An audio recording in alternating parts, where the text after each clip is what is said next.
让我们欢迎布什基金会创会总裁 CEO 方大为为大家带来第一个主题演讲：中美关系新走向、新视角。Welcome. Well, thank you so much for the very kind introduction. And it's great to be back at ACP's annual meeting. It's been 3 years since I had the pleasure of being here last time because of COVID-19, which kind of got in the way of our ability to come together in person. But I'm really glad that we're able to do that now, and I'm so grateful for the invitation to be here from my good friend Zheng Bing, president of the organization, and I have a lot of respect for what ACP does in the community and nationwide to build bonds of friendship and understanding between the peoples of the United States and China. Let me just say a few words about a very big topic, and that's the topic of the U.S.-China relationship. It's one that we could spend all afternoon talking about, and there's a lot of expertise in this room. But I want to just hit a couple of high points in terms of a few observations that I have that I think go to the heart of some of the difficulties that we have in the U.S.-China relationship today. And I very much look forward to perhaps entertaining a few questions toward the end of my allotted time of about 30 minutes. But it's a very important topic and one that I think is very timely.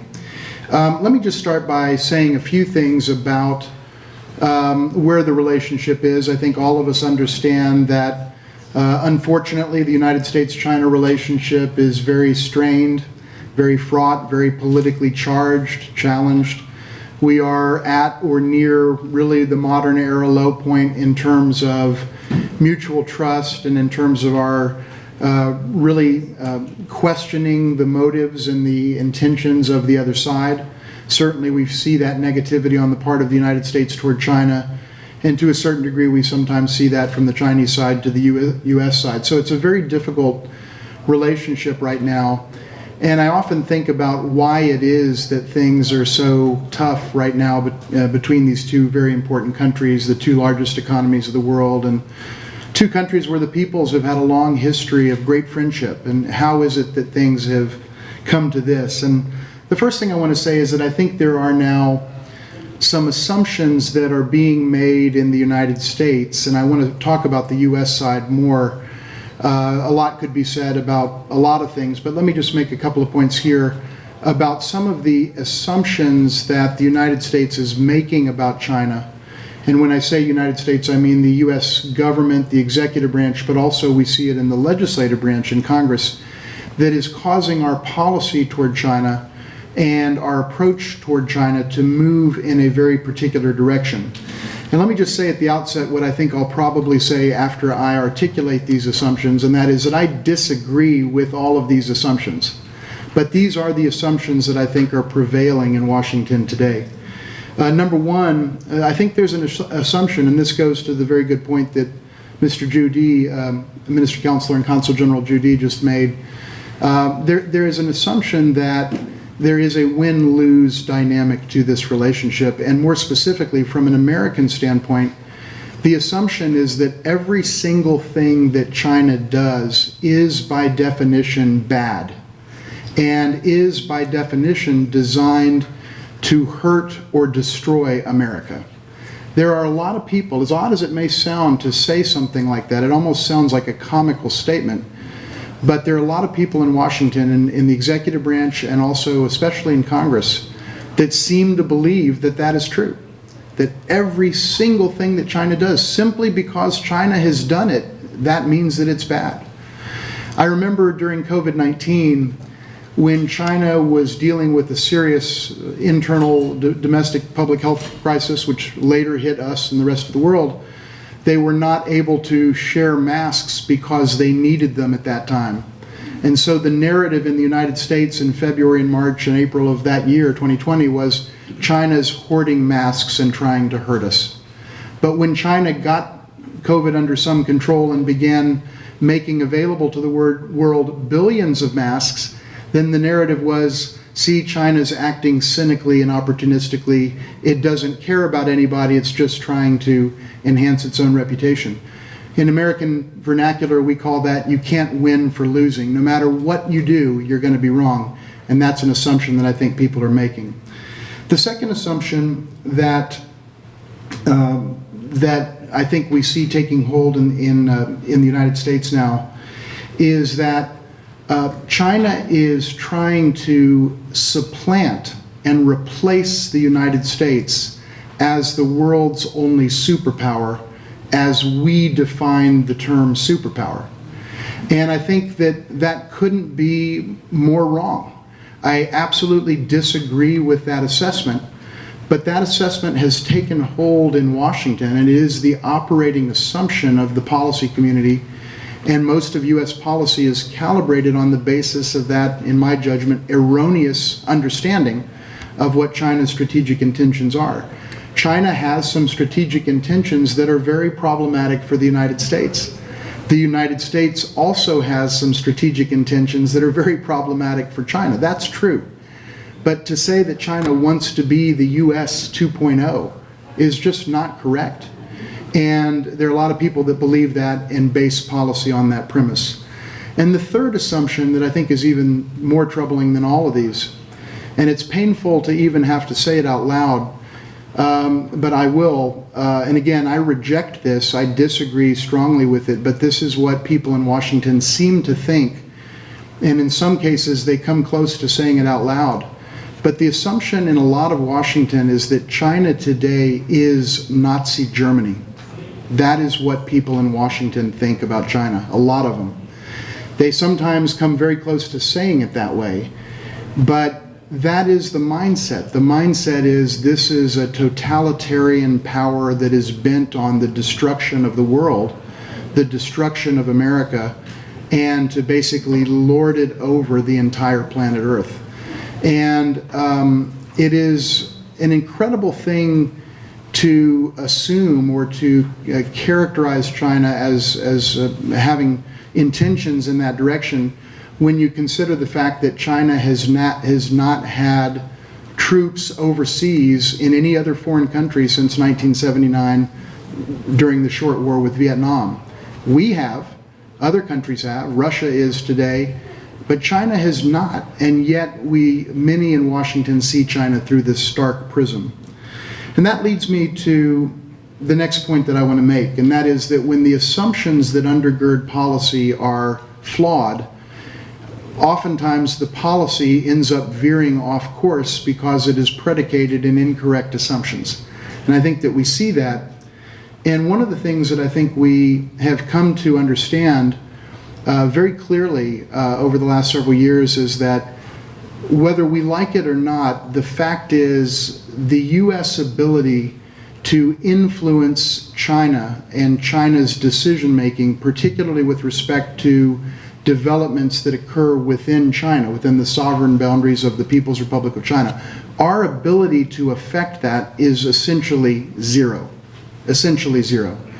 And for a long time, I think, including when I was a US diplomat working in Beijing and elsewhere, the assumption was that the United States, through our power, through our influence, through our soft power, through the power of appeal, through our values, through the good example that we think or thought that we demonstrated to the world in a variety of ways, that somehow we could cause China to change the way it does things. And what we've come to learn is that that is simply not the case. We don't have the power to do that. We don't have the ability to influence China's decisions that we thought we did. And one of the data points that I would just generally point to is if you look at what the Trump administration did relative to China, and I know that we're now nearly 2 years into the term of the 4-year term of President Biden, but if you look at what happened during the 4 years of President Trump, what you see is that every issue that he and his administration worked on ended up getting far worse from an American standpoint than it was before they started working on it. So, for example, issues that have arisen in Hong Kong arose on the watch of Donald Trump. Issues that have arisen in Xinjiang arose on the watch of Donald Trump. The increasing aggressiveness of the mainland toward Taiwan really accelerated on the watch of Donald Trump. And the list goes on. By the way, just as a parenthetical point, since a lot of people here are in the business world, the U.S. deficit with China went up to a record level under Donald Trump, and the average annual merchandise deficit that the United States had with China attained a record level going back to George Washington. That Donald Trump became the deficit president. He had the largest average annual merchandise deficit with China in our nation's history of any presidency of any length. And all of this is to say that the more under that administration that we tried to change China in a direction that we wanted China to go, the less that China went in that direction. And I think it's a good illustration of the limitations of our ability as a nation to really change things in China. China is a big and powerful country. It is not Grenada. It is not a small island nation somewhere. It is a big, powerful place, and it has the ability to resist U.S. pressure. And that's one of the things that we've seen. That leads me to my next point, and that is that when you hear in the United States, U.S. officials in the State Department, the President himself, the State Department, Secretary of State, National Security Advisor, and others on behalf of the executive branch, speaking about the U.S. mindset officially toward China and the way that the United States looks at China today, you hear a lot of people using the same cleared, established talking point known as responsibly managing the competition between the United States and China. That's the word. That's what everyone says. That's what the talking point is. Let's responsibly manage the competition between the United States and China. But here's the problem with that. And the problem is this, that the sad reality is that the United States and China, on the issues on the bilateral agenda that really matter, or certainly that really matter to the United States and China are never, ever going to agree. Period. It will never happen, ever. And when you go down the list, you'll see how true that is. On the issue of Taiwan, China has its perspective, the U.S. has its perspective. We will never see it the same way. On the issue of Hong Kong, same thing. On the issue of China's claims, maritime claims in the South China Sea, we will never, ever agree with each other. I'm not even saying who's right or who's wrong. I'm just saying we will not agree with each other. On human rights, we will not agree. And you can go right down the list. Another big one for those in the business community is we're not going to agree on the proper role of the state in managing the economy and managing trade. And that's the easy one. That's the relatively easy one, quote unquote. We're never going to agree on that either. In fact, China's moving in the opposite direction now relative to the direction it had been moving for the last 40 years. So in terms of increasing the role of the state in the management of the Chinese economy rather than decreasing that role and moving toward the market mechanism. So the bottom line is we're not ever going to agree on any of these issues. And the recent summit to which Minister Counselor and Consul General Judy just alluded between Presidents Biden and Xi made it clear that it was a cordial meeting at some level. The tonality was fairly warm, but the substance of the issues remains there for all of us to see. We just are not going to agree. And what that means is, rather than the construct of managing competition, I think the real construct that we have to talk about is how do we manage the permanent irreconcilability of the views and positions of the United States and China. They will never go away. There will never be a summit where the two presidents come out and say, hey, guess what? Surprise, surprise, we now agree on Taiwan, the South China Sea, human rights, trade, and everything else. How do we manage that irreconcilability? How do we calibrate our policy in light of the fact that any notion that we will be able to change China or that China will be able to change our views is really a fallacy? And that leads me to the kind of final points that I want to make today. And that is, in the end, the thing that I think we have to understand in this country is that the only thing that we can actually control in the United States is us. We want them to do on issue A, issue B, issue C, issue D, or right down the list. But what we can theoretically do is actually control us and enhance our own capabilities in terms of being able to compete more effectively with China. And one of the things that has disappointed me greatly is that in this Congress, dating back decades, in this country, I should say, both the executive branch but also the legislative branch have really focused to a very great degree on trying to drag China down and focused almost literally not at all on how to enhance our own nation's ability to compete with China. And the analogy that I often use to describe that very real phenomenon is it's as if we're in an Olympic track meet and we're in lane 1, just about to sprint 100 meters, and China's in lane 2. And we're sitting there just as the gun is about to go off and the race is about to start. And all we do is look over at lane 2 and say, how do we get them to run slower? But what we should be saying to ourselves is, how do we get ourselves to run faster? Because that is the only thing we can actually control. And we don't do it. Why? Because it's a lot easier to talk about the bad guy and all the problems that they generate than it is to do the hard work of making our own nation more competitive and giving us a better shot to win against a formidable competitor. And so that leads to the last couple of points that I want to make. I think in this country we are starting to get away from some very basic ideas, and it's to the detriment of our nation that is so. And let me just go through a few of them. Number one, under both the Trump administration and the Biden administration, we now seem to think that it's a good idea to take plays from the Chinese playbook and use them in the United States. It's something I never thought I would see as an American.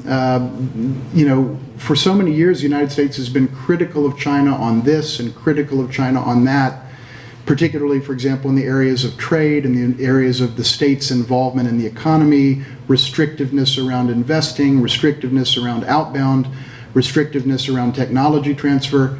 And all of a sudden, the United States is starting to do all of the things that we have long criticized China for doing. And I think rightly so, rightly that we criticize. Now, wrongly, we're doing the same things that we criticize China for doing. We're restricting technology flows out of this country. We're restricting investment. We're restricting inbound investment. We're shutting off cultural exchanges. We're shutting down cultural centers of China simply because we don't like what they say. I mean, is there a more un-American concept than to say we're going to shut you down because we simply don't like what you're saying? I mean, it's outrageous, and yet that has become the accepted norm in this country. And one thing we need to realize, and we need to realize very quickly, is that if we keep taking plays out of China's playbook, we are not going to remain the #1 economy in the history of the world for much longer. It's a bad idea, and we need to stop it. But we also need to get back to some other ideas. The idea that trade is good. The idea that comparative advantage is real.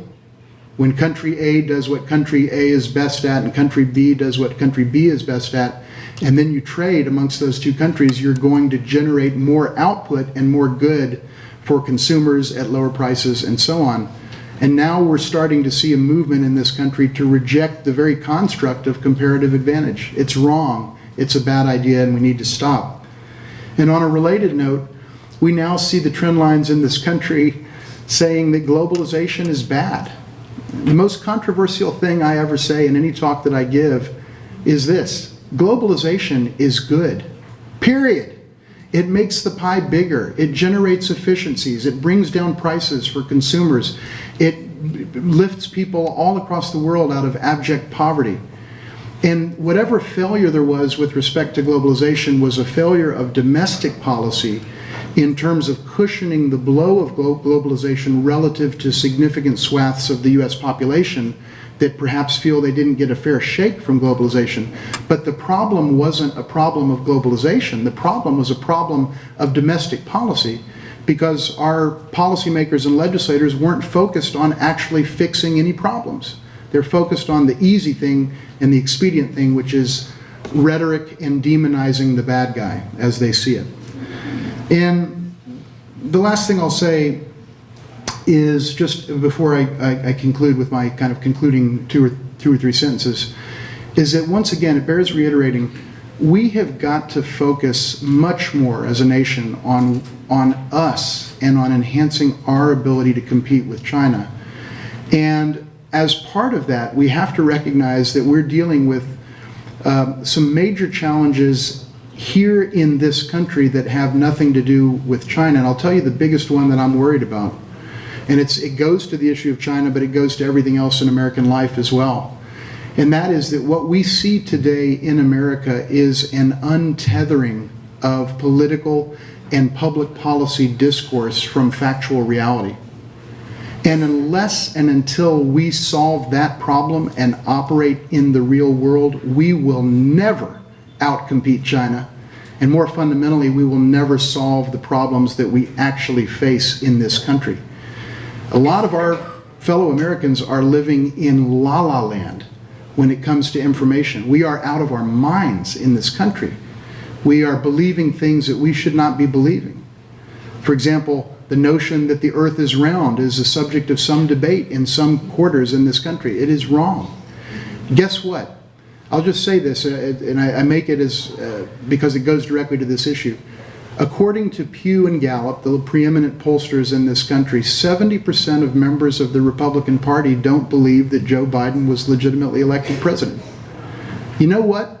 I've never met a single Chinese person in China that has ever cast doubt on whether Joe Biden was elected president. We're not operating in the real world. They are. There is no way we win that competition until we plant ourselves firmly in the real world. In conclusion, let me just say this.